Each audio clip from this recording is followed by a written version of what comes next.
여러분 안녕하세요. 김수경입니다. 발효와 부패에 대해서 지금 말씀을 드리고 있는데, 발효는 효소가 작용해가지고 이 물질을 분해해서 에너지를 만들고, 또 우리 몸을 구성하는 구성물질도 만들고, 또 조절하는 조절물질도 만들고 이러는 걸 갖다 발효라고 그러고, 부패라는 것은 똑같은 탄수화물, 단백질, 지방질을 이용하고 바이타민, 미네랄이 거기에 개입하더라도 부패에는 반드시 미생물 그럼 뭐 대표적인 것이 박테리아죠. 미생물이 개입을 하면 그 부패가 되는 겁니다. 그럼 오늘날 우리가 발효되는 음식을 더 많이 먹느냐, 부패되는 음식을 더 많이 먹느냐, 이걸 구별하는 방법은 간단합니다. 공기 조건, 수분 조건, 영양 조건, 온도 조건과 폐화 조건이 생명의 5대 조건이라 그러는데, 이 5대 조건이 맞았을 때 싹을 낼 수 있는 조건이면 그게 발효 조건입니다.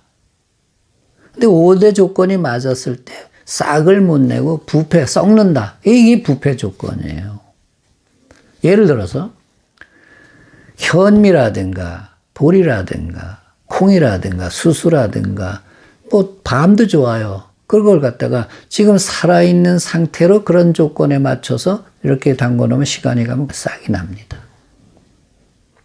돼지고기, 소고기, 닭고기 뭐 할 거 없이 이걸 갖다가 지금 그런 조건에 맞춰가지고 좀 놨다.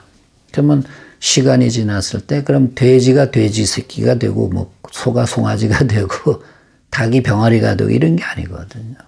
이쪽은 싹이 나서 생명을 이어가게 되는 거고, 이쪽은 썩기 시작을 합니다. 그러면 이 효소라는 건 생명력을 지니고 있기 때문에 사람에게 효소가 살아있는 상태로 먹게 되면 에너지만 주는 것이 아니고, 우리 몸을 만드는 요소만 주는 것이 아니고, 우리 몸을 움직이는 에너지만 주는 것이 아니고, 어떻든 간에 이건 생명력이라는 이런 걸 줍니다. 생명력을 다른 말로는 원기라 그러고, 또 다른 말로 원력이라고도 그럽니다. 근데 이 썩는다.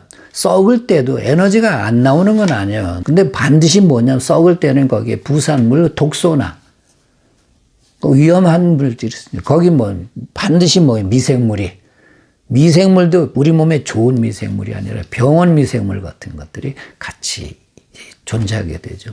그래서 썩은 음식은 우리가 못 먹지 않습니까? 우리가 곡식 같은 거라든가 과일 같은 거라 이런 거는 그냥 상온에서, 뭐 곡식은 몇 달, 몇 년을 둬도 괜찮고, 수분만 없으면. 과일도 뭐 겨울 사과 같은 거 몇 달씩 둬도 괜찮고. 그러나 고기나 생선 같은 것을 몇 달씩 두고 먹을 수는 없는 거 아닙니까? 말린 건 가능해요.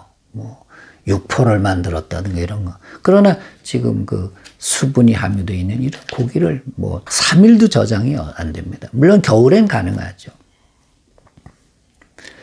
그래서 오늘날은 이제 문제가 되는 게 뭐냐면은, 우리 몸이 발효 탱크이기 때문에 발효 탱크로서의 필요한 음식물을 먹어야지만 되는데, 똑같은 조건에서 이 발효 탱크가 부패 탱크도 될 수 있기 때문에, 그럼 발효 탱크에서 발효식품이라는 건 사실은 이거 후레쉬하고 생식일 수도 있고, 이 곡채식 중심이 될 수 있는데, 이 부패 음식이라는 건 거의 다 육식 중심이 됩니다. 가공식품 육식 중심이 됩니다.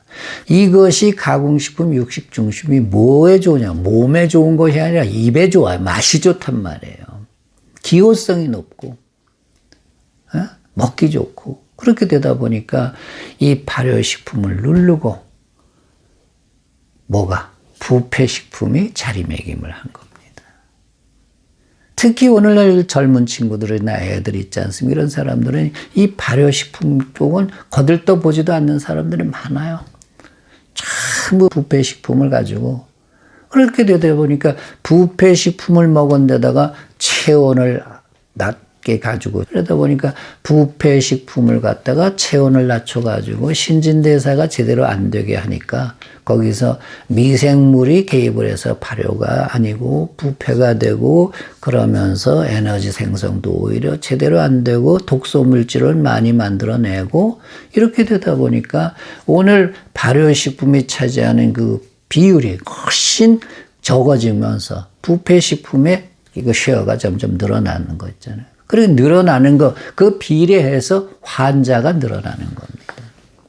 옛날엔 발효 중심의 식품을 먹었는데 부족했고 또 비위생적인 삶을 살아가지고 건강을 잃고 그랬다면 오늘날은 반대로 부패식품을 너무 많이 먹고 저번에도 말씀드린 대로 부패식품, 그러니까 저는 부패식품을 한마디로 하면 먹지 말아야 할 식품이라고 얘기합니다. 먹지 말아야 할 식품을 먹지 말아야 할 시간에 먹지 말아야 할 양을 먹으면서 그럼 결과적으로 전부 다 부패가 되니까 부패 독소 내지는 뭐 더 나쁜 현상이 오겠죠. 미생물의 문제라든가.